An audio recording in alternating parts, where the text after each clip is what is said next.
به نام الله بخشاینده مهربان. السلام علیکم و رحمت الله و برکاته. تماشابینان عزیز، خوش آمدید میگویم همه شما رو. و اینجا بعضی سبب های تکنیکی است، حاضر ما برطرف میکنیم انشاءالله. و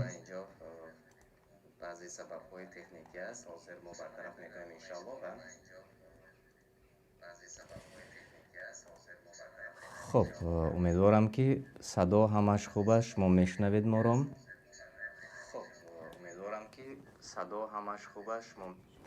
و ما و شما میتوانیم این لحظه آغاز کنیم. و چنانه که من در زمان دانستن گفته بودم تماشابینان عزیز در شبکه تلگرامی، امروز ما از پلتفرم نو استفاده میکنیم و همه شما آنهایی که حتی در روسیه هستند شما نیز میتوانید اشتراک کنید. و سر اول تا آن دمی که ما و شما آغاز میکنیم برنامه رو، برنامه دانش و سنجش را، نوا رو به دیگران روان کنید و آنهایی که لایک نماندید لایک مانید تا که دیگران با خبر باشند. من این لحظه نوا رو در شبکه تلگرامی زمانی دانستن تقسیم میکنم تا که آنها نیز با خبر باشند که خودی این لحظه خودی حاضر برنامه ما آغاز شد.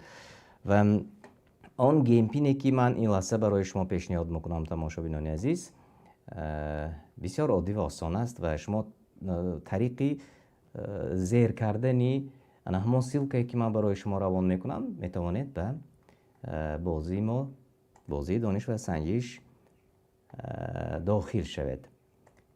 و الحمدلله ما سنجیده دیدیم آنهایی که در روسیه نیز هستند آنها هم میتوانند اشتراک کنند. خب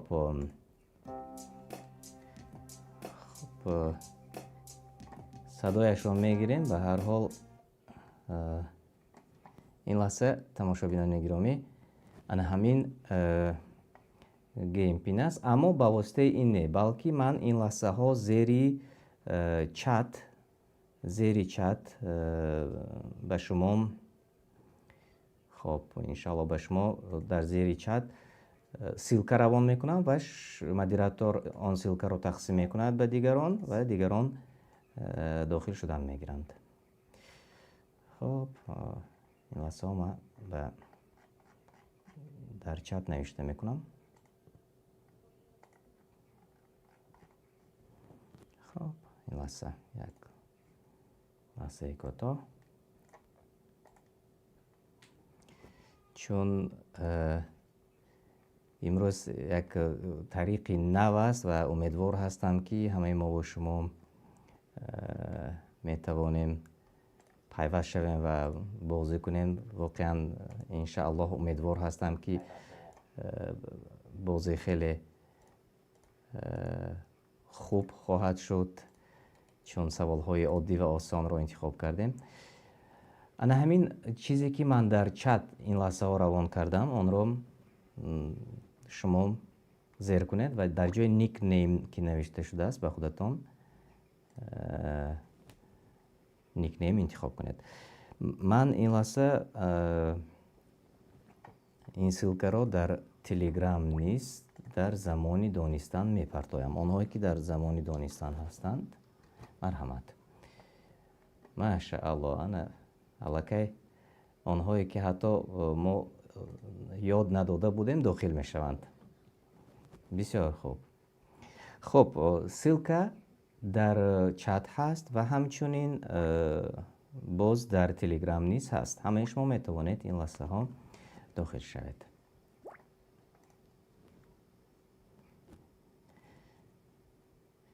خیلی خوب.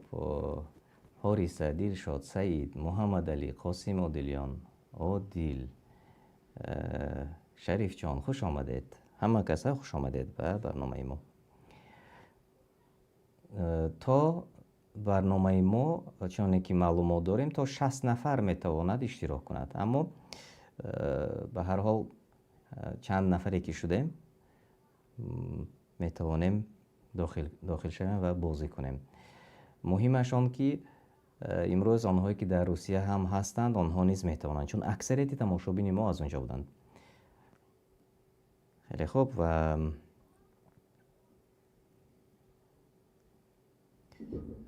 امیدوار هستم که در چت مدیراتورها شما میتوانید تقسیم کنید. آنهایی که در فراموش نکنم در شبکه قرآن دستورالعملی انسان ما تماشا میکنید، به شبکه دانش و سنجش درآیید. شبکه دانش و سنجش آنجا ما رو تماشا کنید، چون نواری اساسی در شبکه دانش و سنجش. خب آنهایی که در قرآن دستورالعملی انسان هستید به شبکه دانش و سنجش گذارید. خب اینجا نگاه میکنیم که چند نفر در شبکه قرآن دستورالعملی انسان نیز ما رو انتظار هستند، اما برنامه در شبکه دانش و سنجش میگذارد. تنها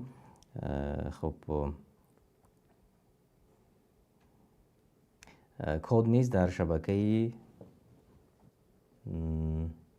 دانش و سنجش است.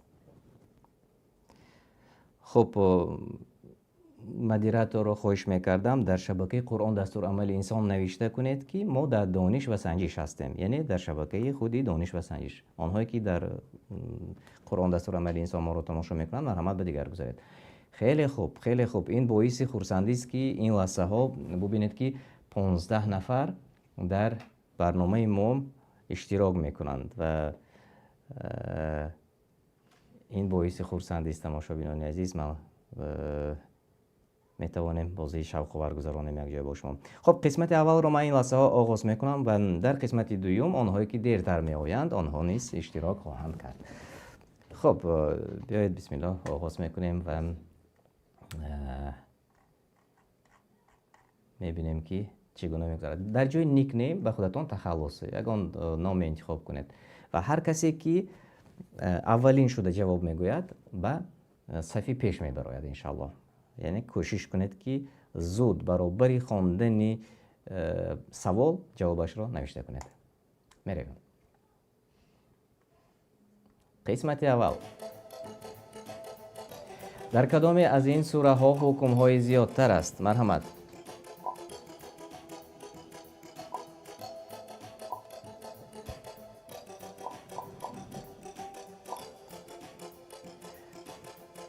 جواب های خودتان را نوشته کنید. در کدام از این سوره ها حکم های زیادتر است؟ نیسا، آل عمران، فاتحه و یا بقره؟ کدامش درست است؟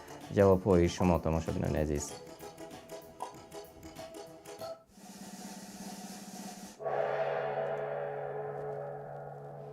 و خب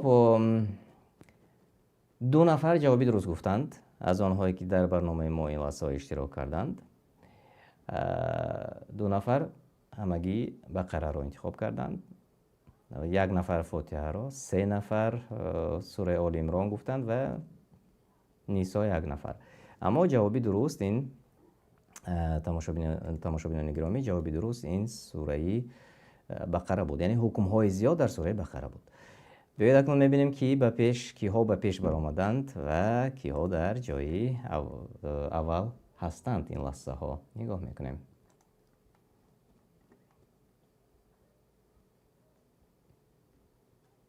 کلثوم، قاسم عادلیان، آنهایی که جوابی درست گفتند. مبارک باشد. سوال دیگر، به سوال دیگر میگذاریم. خب اینجا صدایش بلند است کنه. هر هفته روز جمعه کدام سوره را زیادتر میخوانند؟ بسیار سوال عادی و آسان است و قریب که همیشگی ما و شما این رو میشنویم و جواب های شما تماشابینان گرامی.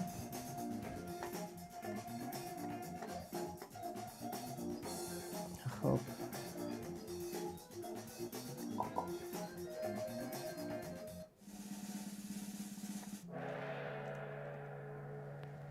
و خیلی خوب، من میبینم که چند نفر جوابهای درست گفتند.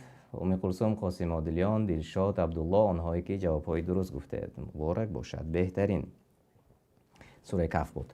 و سوال دیگر میگذاریم. سوال 3. از همه سوره‌ای در راسترین قرآن کدامی از آن وریانت هایی که شما این لحظه ها میبینید؟ فاتحه، سجده، بقره و یا اسراء کدامش درست است؟ من واقعا سوال های عادی و آسان را امروز انتخاب کردم، مخصوص چنین کردیم تا که همه شما توانید اشتراک کنید، تا که همه شما توانید خرسند شوید از آن که برد میکنید. اینک 25 نفر اشتراک میکنند ماشاءالله. و همگی 16 نفر آنهایی که زیر کردن جوابی درست را، جوابایتان درست بود. بله، سوره بقره. کیا در جای اول هستند؟ اینک میبینیم میم جان، خب امی کلثوم، عبدالله شریف، دیرشاد آنهایی که در جایهای اول هستند. و به سوالی دیگر میگذاریم. سوالی 4. کتاب زبور به کدام پیغمبر فرستاده شده بود؟ داوود، سلیمان، موسی، عیسی علیهم السلام. کدامش درست است؟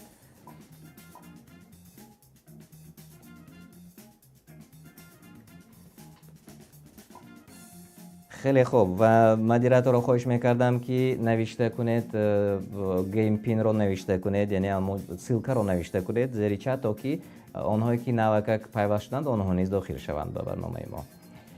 و 14 نفر جوابهای درست گفتند. بله، به داوود علیه السلام کتابی زبور فرستاده شده بود و این جواب درست بود. و آنهایی که همین جواب را انتخاب کردند به پیش برآمدند. همگی 2 نفر جواب خطا گفتند. موسی را انتخاب کردند، موسی علیه السلام را. اصلا خب کتاب زبور به داوود علیه السلام فرستاده شده بود. و بیایید اکنون میبینیم کیا به پیش برآمدند.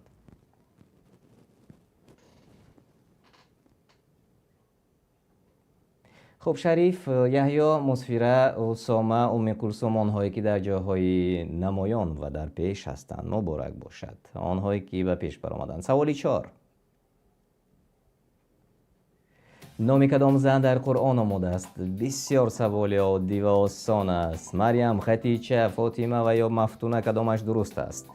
از آن جواب‌هایی که شما این واسه ها می‌بینید تماشاگران عزیز.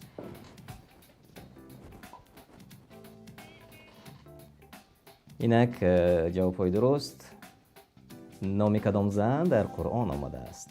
بارها ما این را گفتیم، بارها ما این را تماشا کردیم، خواندیم و میدانیم.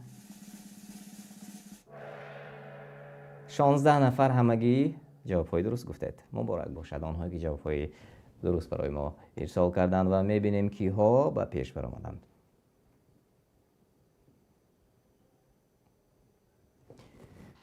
مسفیره، میم جان، ام کلثوم، شریف، سعید، آنهایی که در 5 جای اول و 1 نفر از سمت 12 نیز به بالا برآمدند. مبارک باشد، بهترین.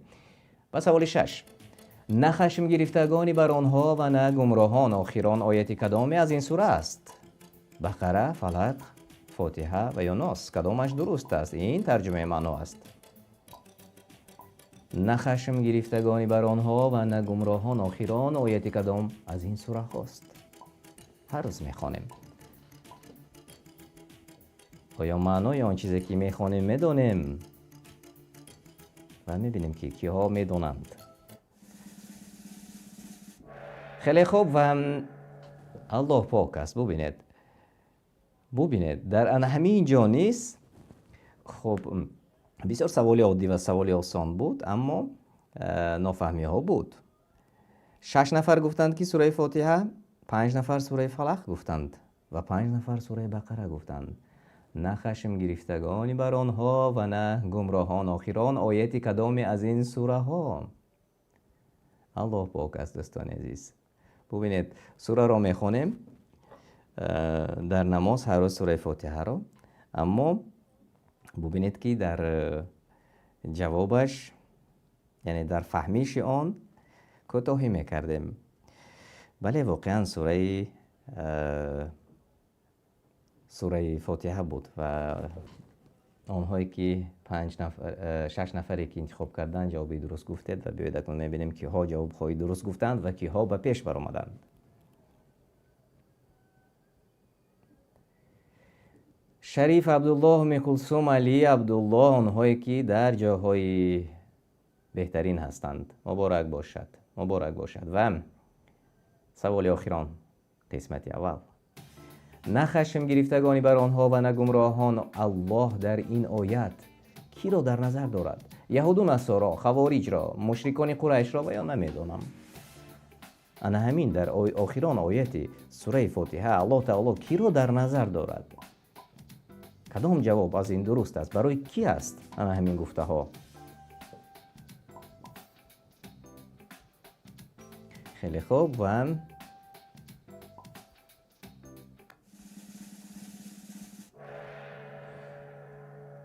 بله، 10 نفر جوابی درست گفتند. اکثریت جوابی درست گفتند. اینک اکنون بیایید انا همین سوره فاتحه را یک بار با شما دیده میبرایم و بعد از آن دوام میدهیم. سوره فاتحه آیت 7 را تماشابینان عزیز. و الله تعالی در سوره فاتحه آیت 7 چی میگوید؟ خب اینجا خیلی خوب، من میبینم که چت ما نیست بسیار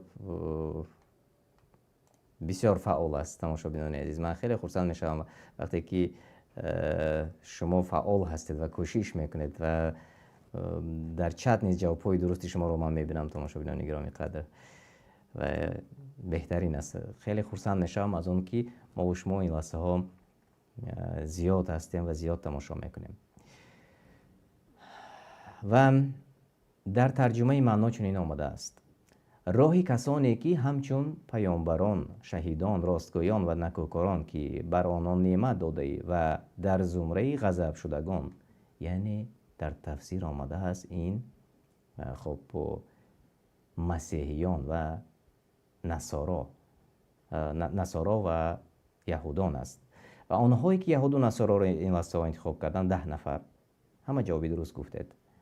و از این برمی آید که خب آنهایی که این لحظه ها در 2 سوال آخرانی ما جوابهای درست گفتند، آن چیز در سوره فاتحه که هر روز میخوانند یعنی معنایش را میدانند. الله شما راضی باشد. اینک اکنون بیایید قسمت خوب آماده رسید ببینیم که کیها در جاهای بهترین سزاوار شدند. عبدالله مبارک باشد جای 3م، جای 2م شریف و ام کلثوم جای 1م. ماشاءالله، من شما را صمیمانه تبریک میکنم و شما نیز میبینید آنهایی که در جاهای اول هستند. خیلی خوب، تبریک میکنم یک بار دیگر عبدالله، شریف و ام کلثوم. همچنین بیاید من به شما و دیگران را نیز نشان دهم آنهایی که جوابهایشان درست بود و در جاهای نمایان بودند. اسامه، سعید، مصفیره، علی، عبدالله، قاسم عادلیان، میم جان، یحیی، آنهایی که خب خالهایشان را شما میبینید روی اکران. من شما را صمیمانه تبریک میکنم. بهترین رقابت بود. خب تماشابینان عزیز، خب امیدوار هستم که خسته نشدید. یک بازی دیگر تشکیل کنیم یا اینکه خسته شدید. من چت رو نگاه دارم جوابهای شما و اگر که خب بازی باشد دیگر خسته نشده باشید. قسمت دیگر رو نیز این لحظه ها آماده میکنیم نباشد دوستان عزیز. و خب اینگونه من این لحظه قسم 2 دانش و سنجش را پیشکش شما میکنم. آماده باشید. گیم پین را روان میکنم تا که شما توانید به برنامه داخل شده توانید. 7 سوال و جواب ها از جانبی شما می شود انشاءالله. خب من این لحظه ها گیم پین را نوشته میکنم زیر چت. خب مرحمت، زیر چت نوشته کردم، داخل شوید.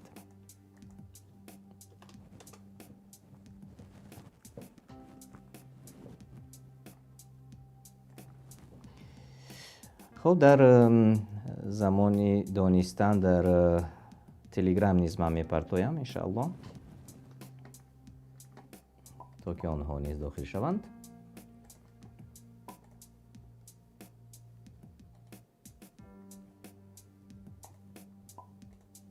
خیلی خوب، مرحبا، داخل شوید.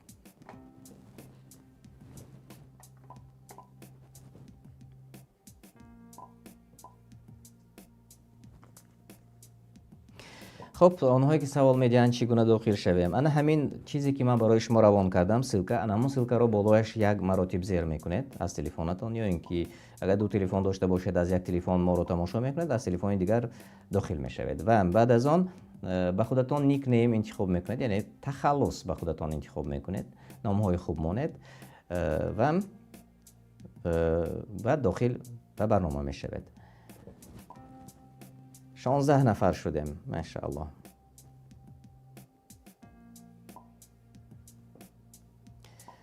تشکر برای شما به آنهایی که بسیار سخنهای خوب میگوید. خب ما در کهود نیستیم تماشابینان عزیز، این کد را به کهود نوشته نکنید، چون ما از آن بازی بیرون شدیم، یعنی از آن برنامه بیرون شدیم. این برنامه دیگر برنامه است، تنها همان سلکه که برای شما ما روان کردیم همان سلکه را زیر میکنید و داخل میشوید.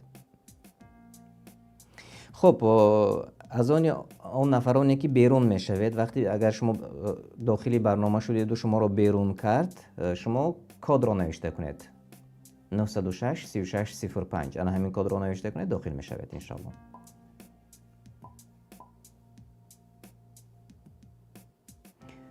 خب 24 نفر داخل شدند، بهترین. خیلی خوب، بیایید این قسمت رو نیز آغاز میکنیم و آنهایی که داخل شده توانستند. خیلی خوب، من این گونه کنم تا که توانم چت شما رو نیز خوانم. آنهایی که داخل شده نتوانستید زیر چت جوابهای درستی خودتون را نوشتن گیرید.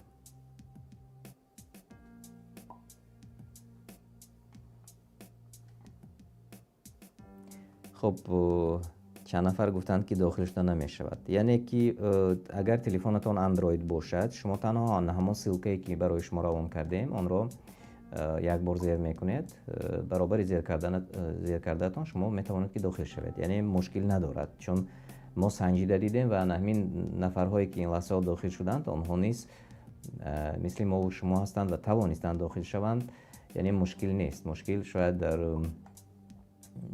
در تلفنتون باشد، گاهی می شود. چون بسم الله آغاز میکنیم. سوال اول، نامی سوره دوم قرآن سوره بقره است، فلق است، ناس است و یا فاتحه، کدامش درست؟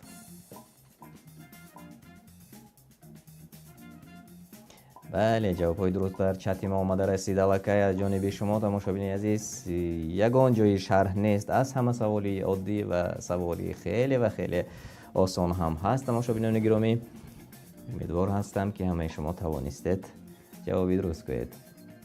شرح نمیگویم و میبینیم که 14 نفر جواب های درست دادن برای ما. بله، سوره بقره است. امی کلثوم شریف، قاسم عادلیان، حارثه ابوبکر، آنهایی که در جاهای اول هستند، تبریک میکنم شما را. با سوال دیگر میگذاریم.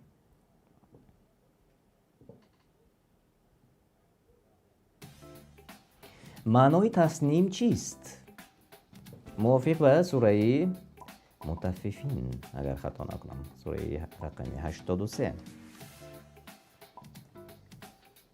آیه 27. خوراکی بهشت، نمیدونم میوه بهشت و یا چشمه آب بهشت، کدامش درست است؟ معنای تصنیم چیست؟ من حتی میدونم که بسیاری ها نام فرزندی خودشان را تصنیم نیز موندند. خب همگی نه خطا کردم. 7 نفر جوابی درست گفتند. بله، چشمه آبی بهشت. همین کسی که همین وریانت را انتخاب کردند جوابی درست گفته. بله، چشمه آبی بهشت. و در داخل برنامه ما در چت ما امی کلثوم جوابی درست گفتند. خب بیاید اکنون کوتاه شرحش را میبینیم. در سوره مطففین آیه 27 آمده است و بیاید از یک آیت از پیشش میخوانیم و تا که معناش را فهمیم. مهری که بر آن نهاده شده از مشک است و در این شراب و دیگر نعمتهای بهشتی مشتاقان رحمت باید بر یک دیگر پیشی گیرند، یعنی سبقت کنند. و آمیزش آن شراب از آب تسنیم است. تسنیم چشمه است که مقربانی درگاه الله از آن می نوشند و با آن لذت می برند. الله تعالی دعا میکنیم که ما و شما را بهشت نصیب گرداند. و خیلی خوب آنهایی که تماشابینان گرامی جوابهای درست گفتند 7 نفر بودند، یعنی اکثریت بودند. اینک میبینیم که این لحظه ها به پیش بر آمدند و جاهای بهترین را سزاوار شدند. تماشا میکنیم. خدیجه، قاسم، عادلیان، ام کلثوم، عادل، محمد، آنهایی که در جاهای اول بودند و جای عوض کنی هم هست. به سوالی دیگر میگذاریم تماشابینان عزیز. ما نیز میان آنها تا روز قیامت کینه و دشمنی افکندیم. الله درباره کی گفته است؟ نمیدونم. نصارا، رافضی ها، بت پرستان. ما نیز میان آنها تا روز قیامت کینه و دشمنی افکندیم. درباره کی؟ در سوره مائده آمده است.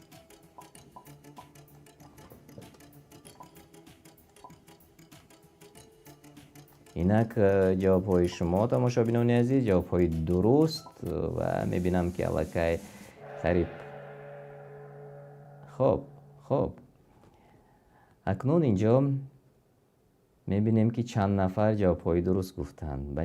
بله اکثریت جوابهای درست گفتند. من چت رو نگاه نکردم اما در چت نیست جوابهای درست آمده رسید. بیایید اکنون خب آیت رو دیده میبریم. در سوره مائده آیه 14 چی آمده است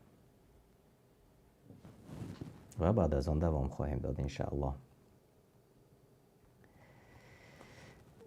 من کوتاه دوستان عزیز تماشابینان گرامی میخونم ترجمه معنا را و بعد از آن انشاءالله باز دوام میدهیم. و کسانی که گفتند که ما نصرانی هستیم پیمان گرفتیم، پس قسمتی از پندهای را که به آنها داده بودیم فراموش کردند و ما نیز میان آنها تا روز قیامت کینه و دشمنی افکندیم. به زودی الله آنان را از کارهایی که میکنند آگاه خواهد ساخت. بعضی ها میگویند که چرا ما نصارا را یا اینکه یهودان را کافر گویم؟ یعنی سوالی که بسیار سوالی ناجا است یا جوابی که خودشان میگویند جوابشان نیست، منطقا میترسند. یعنی الله تعالی خودش گفته است و الله تعالی بسیار وعده های داده است و چنانکه که خود شما این لحظه دیدید سوال را، ما نیز میان آنها تا روز قیامت کینه و دشمنی افکندیم. یعنی الله تعالی به آنها میگوید کی؟ به نصارا. و آنهایی که جوابهای درست گفتند الحمدلله اکثریت، یعنی اکثریت.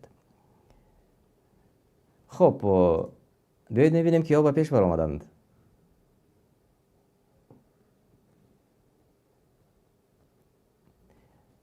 میم جان، احمد، عادل، مسلم، سعید، آنهایی که در جایهای بهترین و عادل به جای اول بر آمدند. اسیه نیست. ماشاءالله مبارک باشد. به سوال دیگر میگذاریم تماشابینان گرامی. کدام سوره را مادر قرآن میگویند؟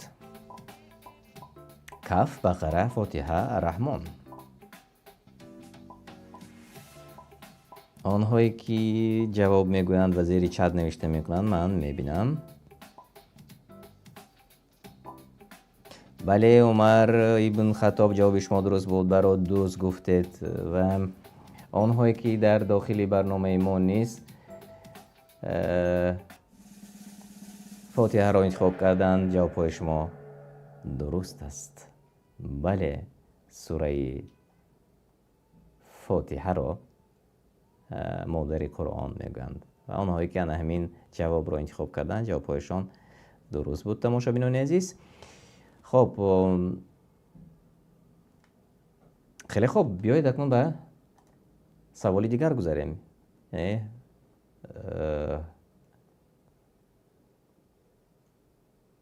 دلشاد احمد، کلثوم، سعید، شریف، آنهایی که در جایهای نمایان هستید، عادل به جای اول برآمدند. 90 خال، ماشاءالله. تماشابینان گرامی، به سوال دیگر. ای پدر، من در خواب 11 ستاره و خورشید و ماه دیدم که سجده میکنند. کی به پدرش این سخنان را گفت؟ سوره نمیگم چون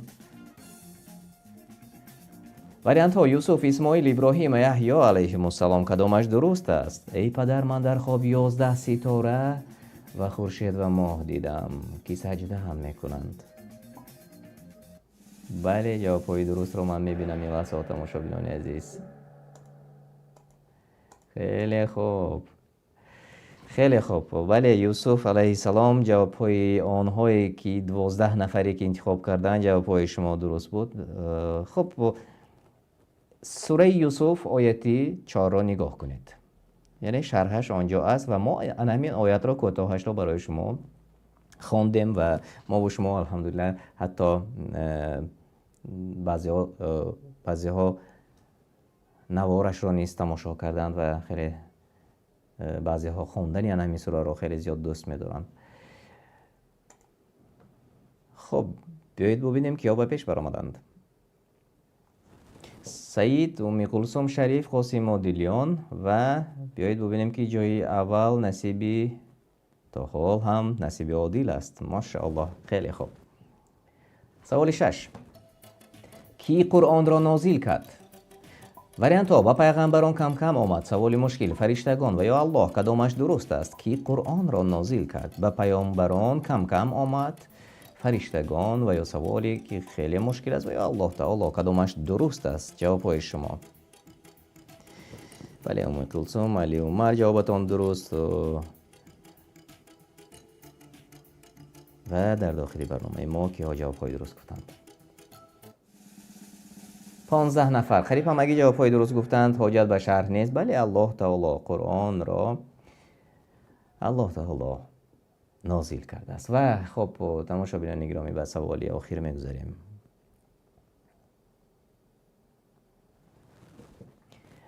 آنهایی که در جاهای اول هستند شما میبینید بانوان ما در جاهای اول هستند. ماشاءالله، رقابت بین بانوان و جوانان میشد. ماشاءالله، خواهران در پیش هستند. در کدام سوره الله در همه آیات هایش است؟ یعنی یکی از همین سوره ها. کوثر، تحریم، مجادله و یا بقره، در همه آیات ها الله ذکر شده است. در کدام از این سوره هایی که شما در پایان میبینید؟ جندالله درست گفته جوابتان. خب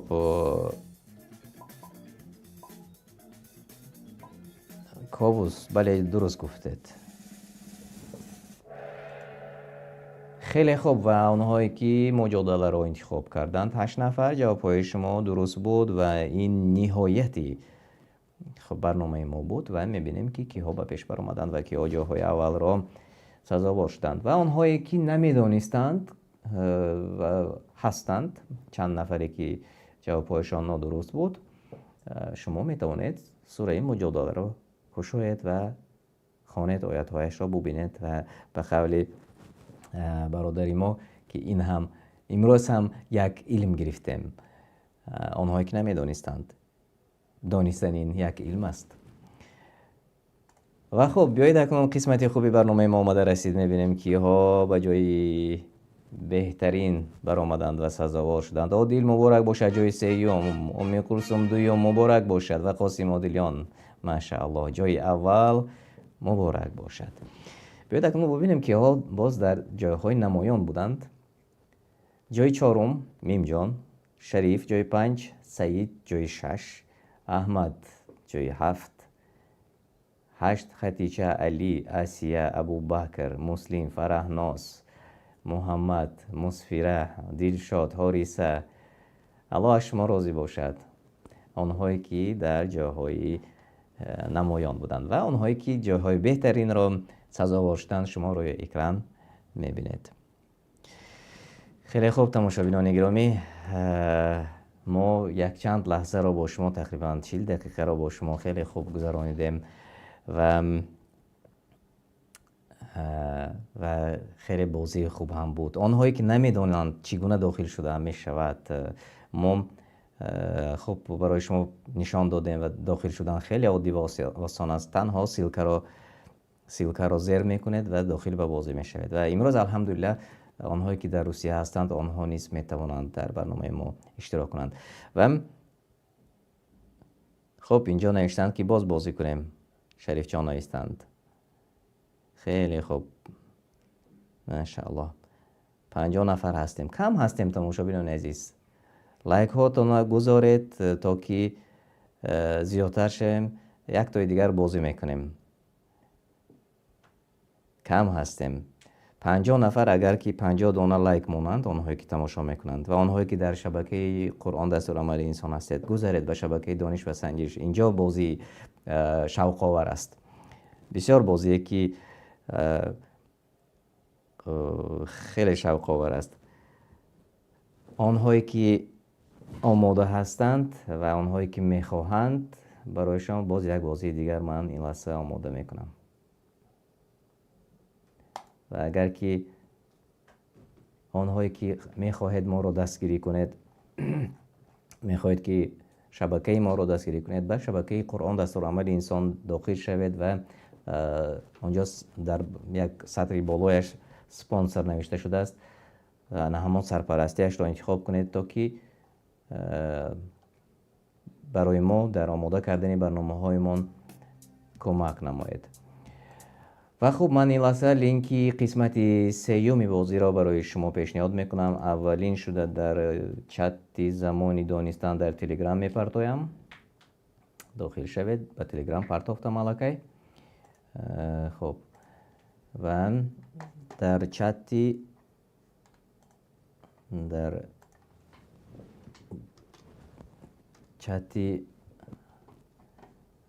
خب در چتی برنامه نیست پرداختم. آنهایی که میخواهید مرحمت همین سیلک را زیر کنید و داخل به برنامه شوید. من یک چند مراتب پرداختم. خیلی خوب تماشابینان عزیز انتظاریم آنهایی که این لحظه آماده هستند و داخل میشوند. خیلی خوب 7 نفر الکی من میبینم که 7 نفر داخلی برنامه ما شدند.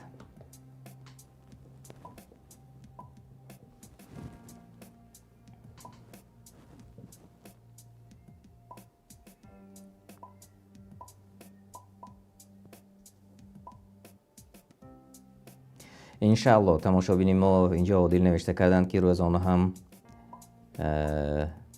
بازی کنیم. انشاءالله ما کوشش میکنیم میبینیم که طلبات زیاد شود. آنهایی که خواهشمند هستند آنهایی که در طلب علم هستند و حداقل یک چیز را در یک روز یاد میگیرند. یعنی در مدت چند لحظه ای که ما و شما این لحظات بازی اینتراکتیوی میکنیم ما و شما یک چیز نو را یاد میگیریم. تماشابینان عزیز همه از شما میتوانید لایک گذارید. خودی حاضر لایک مونید تا که صفحه ما زیاد شود. من میبینم که زیادتر هستیم اما در ماندن لایک بخیلی نکنید و آنهایی که فراموش کردن مانید تا که ما زیاد شویم. شاید که تا 60 نفر میتوانند در برنامه اشتراک کنند چون که معلوماتی ما است در این پلتفرم نو تا 60 نفر میتوانند اشتراک کنند. یعنی همه شما میتوانید داخل شوید. همه آنهایی که تماشا میکنید برابر تماشا کردن داخل به برنامه شوید. در واقع این گونه بازی اینتراکتیوی و گرفتن دانش و سنجیدن آن گمان میکنم که در تاریخ اولین مراتب است. یعنی شما یوتیوب را طریقی درستش را استفاده میکنید. شما در آن لاتاری هایی که فیسق و فجور است آن آن چیزی که حرام است آن نه، بلکه در چیزی حلال اشتراک میکنید، بازی میکنید و برد میکنید و علم میگیرید. تماشابینان عزیز، بیایید دستگیری میکنیم و نوار رو به دیگران میفرستیم. در واتساپ خودتان مانید، در استاتوستان میتوانید مانید، در ایما مانید در استاتوس خودتان، یا اینکه در فیسبوک تقسیم کنید. من نیز فراموش کردم، باید در فیسبوک نیز خب تقسیم میکردیم یا در ادنا کلاس که تقسیم میکردیم تا که تماشابین مردم آنهایی که ما را دوست می‌دارند زیاد میشوند. خیلی خوب، بیایید من در شبکه ها تقسیم میکنیم. خیلی خوب، 28 نفر شدیم، 29 نفر، یک نفر دیگر 30 نفر شویم. خب نام های خوب انتخاب کنید تماشابینان عزیز، آنهایی که و پیش میبرند نام های خوب. خیلی خوب، 30 نفر شدیم و سر میکنیم بازی رو. بسم الله.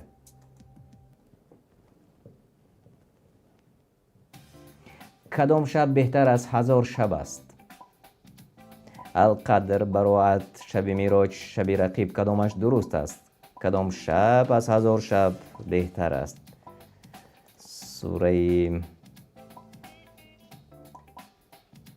آیت 3. خیلی خوب، میبینیم که کیا جوابای درست گفتن. بیایید میبینیم.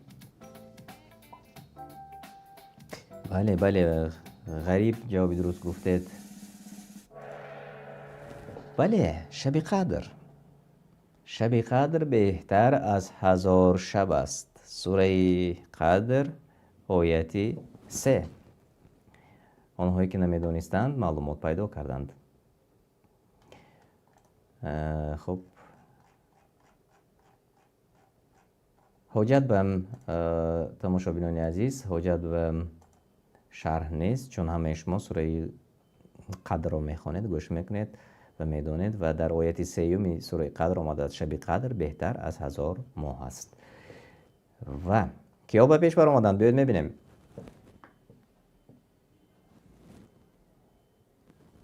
ام کلثوم، ابو عمر عبادالله خدیجه مهاجر مبارک باشد. بهترین رقابت و بهترین جاها را شما سزاوار هستید. و اوست آن الله که زنده میکند و میمیراند و آمد و شد شب و روز از آن اوست. چرا؟ جای 3 نقطه را پر کنید. چرا باور نمیکنید، نمیترسید، عقل نمیکنید، روی نمیگردانید؟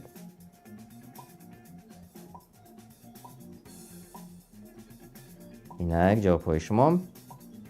چت ما خاموش شد، شاید سوال مشکل بود.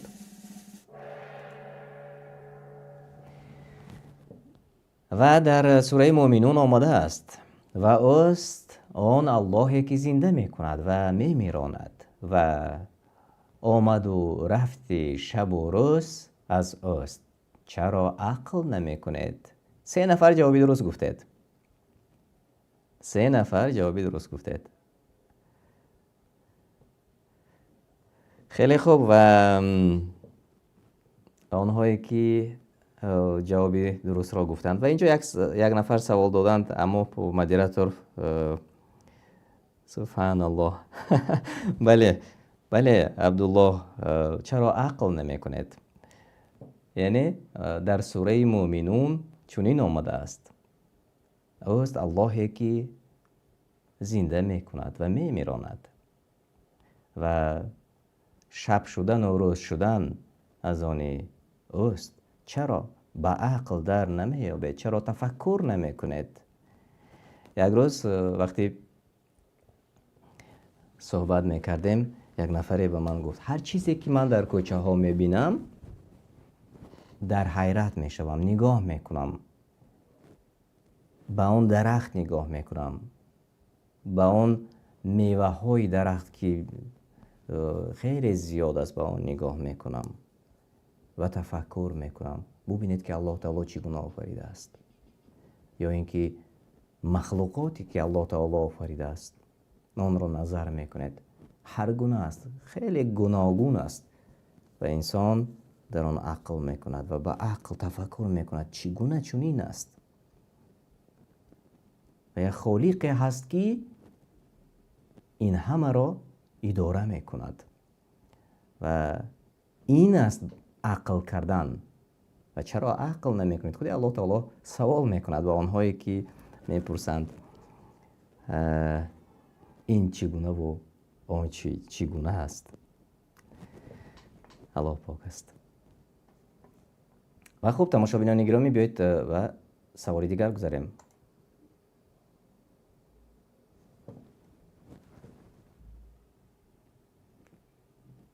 آنهایی که در جاهای اول هستند، امید، شریف، عبادالله، فاطمه، ماشاءالله بهترین جاها را شما سازگار شدید.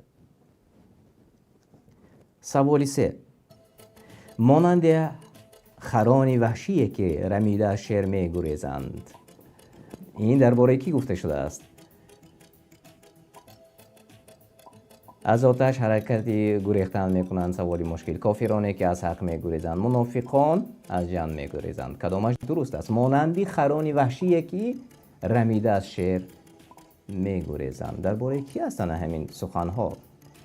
آیت قرآن است. آیت قرآن است. درباره کی است؟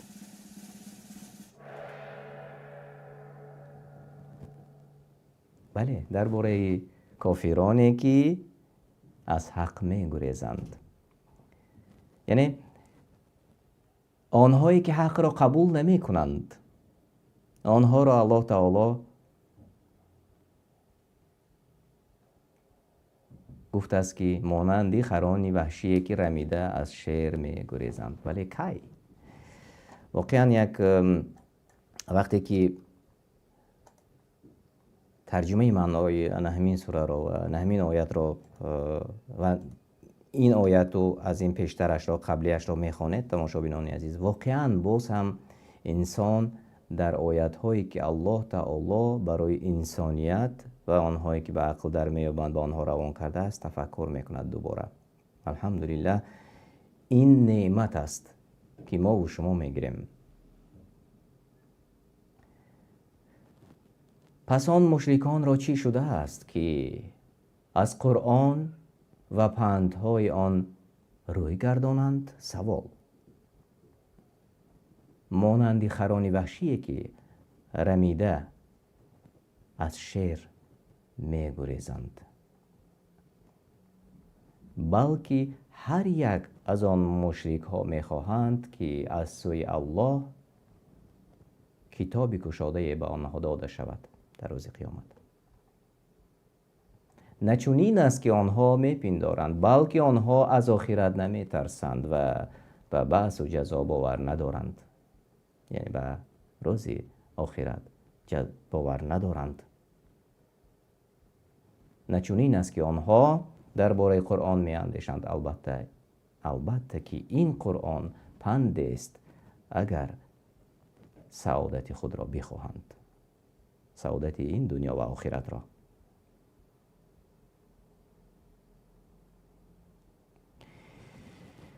پس هر کی بخواهد آن را بخواند و از آن درس بگیرد، یعنی پند بگیرد و از هدایتش فایده ببرد.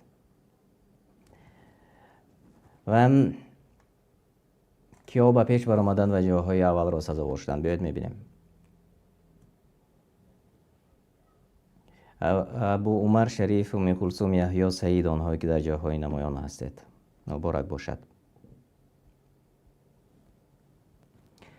سوال 4. معنای قرآن. سوال به نهایت آسان. گفتن، خواندن، نوشتن و یا آموختن، کدامش درست است؟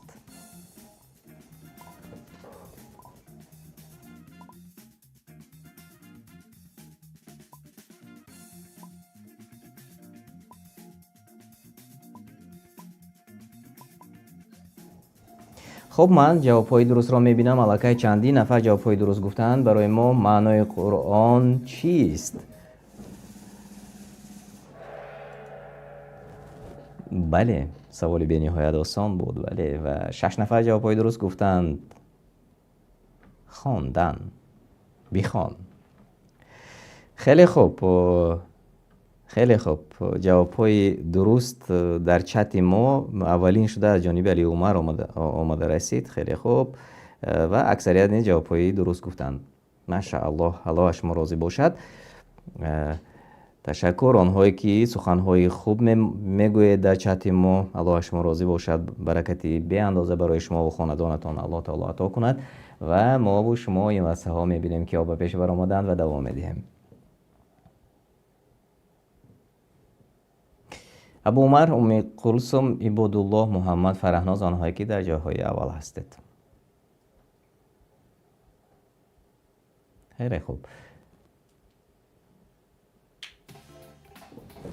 ما 7 آیتی تکراری و قرآنی بزرگ را به تو دادیم. درباره کدامه از این سوره ها؟ عصر و اخلاص، آیت الکرسی، ناس و اخلاص و یا فاتحه. ما 7 آیتی تکراری و قرآنی بزرگ را به تو دادیم. درباره کدام سوره گفته شده است؟ در سوره هجر آمده است.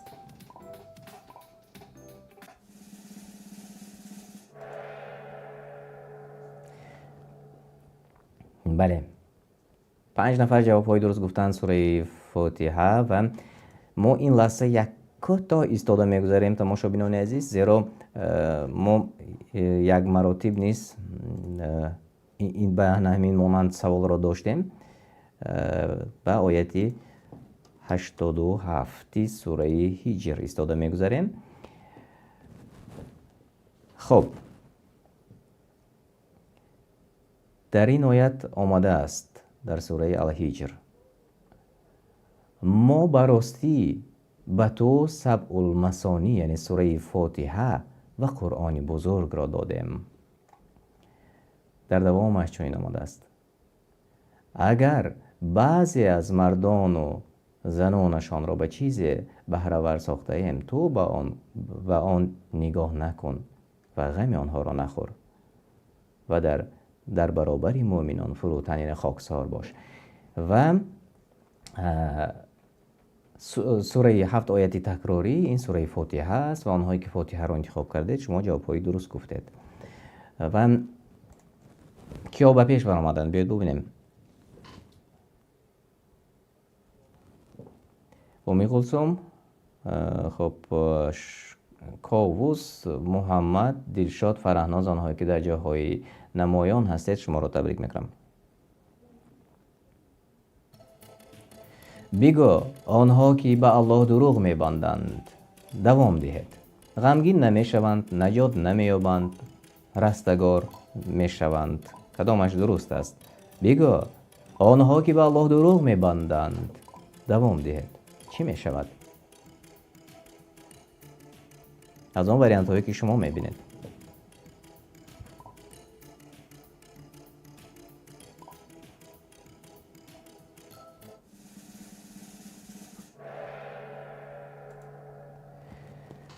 ولی نجات نمییابند. آنهایی که 11 نفر قریب اکثریت جواب درست را انتخاب کردند در سوره یونس بود، خطا نکنم. بله، در سوره یونس آیه 69 چنین آمده است: بگو آنهایی که به الله دروغ میبندند نجات نمییابند.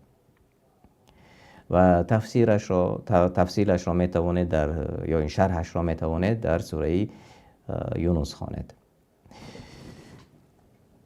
ببینید که این قدر سخنها را میشنویم و همین هم باشد برابر دانستن، برابر شنیدن با بعضی از ما و شما، با بعضی از دوستان ما و شما، با بعضی از نزدیکان ما و شما به عقل در نمیابند.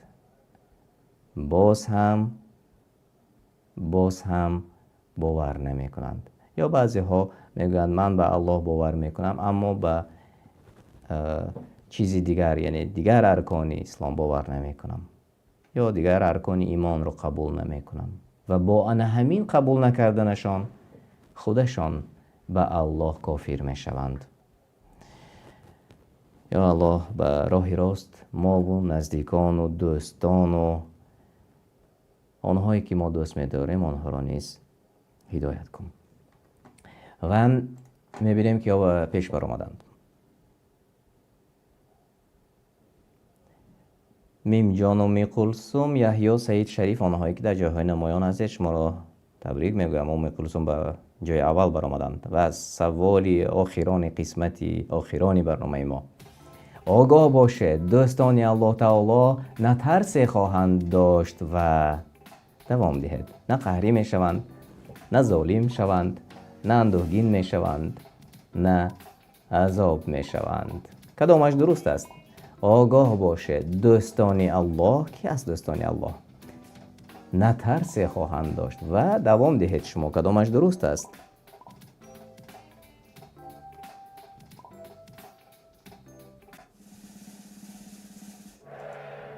و نه اندوهگین می شوند. و 7 نفر اکثریت جواب‌های درست گفتند. بله، در سوره اینش هم در سوره یونس آمده است و آیت 62.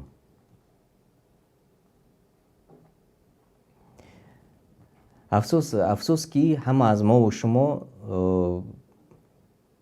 گاه باشد هم نمیخوانیم و تفکر نمی کنیم در آیت ها.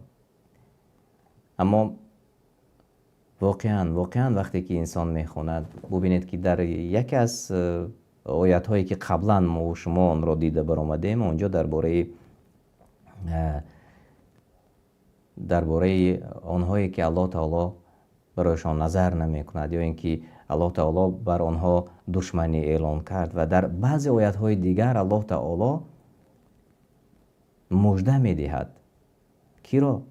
دوستان خودش را، آنهایی که ایمان آوردند، آنهایی که به الله تعالی با اجرا کردن امرهای الله تعالی نزدیک می شود و آنها را چنانه که الله تعالی وعده داده است نه ترس خواهد بود و نه اندوهگین می شوند، نه غمگین می شوند. و بهترین قسمتی برنامه ما آمده رسید. میبینیم که کیها جاهای بهترین را سزاوار شدند و جاهای بهترین نصیب شریف گردید. جای سیوم و جای دوم عبادالله و جای یکم ام کلثوم. مبارک باشد. شریف جای سیوم و ام کلثوم همچنین عبادالله، آنهایی که در جاهای بهترین بودند امروز. و بیایید میبینیم که کیها باز جاهای خوب را سزاوار شدند. خب جای 4 در روی اکران میبینید: دلشاد، 5، 6 سعید، محمد، ابو عمر، محمد، یحیی، میم جان، فرهناز، حارثه، مسفیره، امید، اسیه، آنهایی که در جاهای نمایان هستند. و ببینید که چند نفر امروز در برنامه ما اشتراک کردند. الله پاداش نیکتان دهد تماشابینان عزیز. واقعا دانش و سنجیدن این دانش بود و خیلی خرسند شدم تماشابینان عزیز از آن که امروز توانستیم ما و شما یک جایه در بازی اینتراکتیوی و در بازی علمی اشتراک کنیم و آنهایی که برد کردند من شما را صمیمانه تبریک میکنم و آنهایی که میخواهند داخل شوند ما در زیر چت سیلکه برایتان روان میکنیم و برابر زیر کردن آن سیلکه انشاءالله به برنامه داخل میشوید. تماشابینان نگران قدر، آنهایی که امروز ما را تماشا کردند میتوانید برنامه ما را به دیگران، به یار و دوستانتان، به نزدیکانتان روان کنید تا که هفته دیگر انشاءالله روز جمعه در برنامه ما توانند اشتراک کنند و هفته دیگر روز جمعه ما برنامه رو 1 ساعت قبل میمونیم انشاءالله در ساعت 20 مسکو نه بلکه ساعت 19 مسکو می شود و امیدوار هستم که برای همه شما مساعد است و روز جمعه در اکثریت موضع ها روز استراحت است.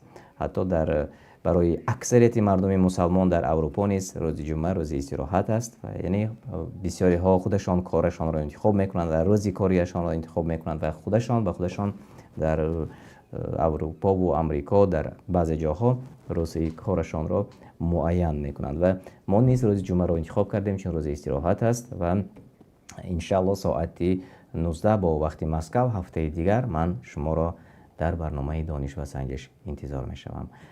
این لحظه با شما خیر و خوش می کنم. الله تعالی شما و اهل پیوندان شما را نگهبان باشد و در پناه خود نگه دارد و تا با خودهای دیگر خانه آباد و سربلند باشد و السلام علیکم و رحمت الله و برکاته.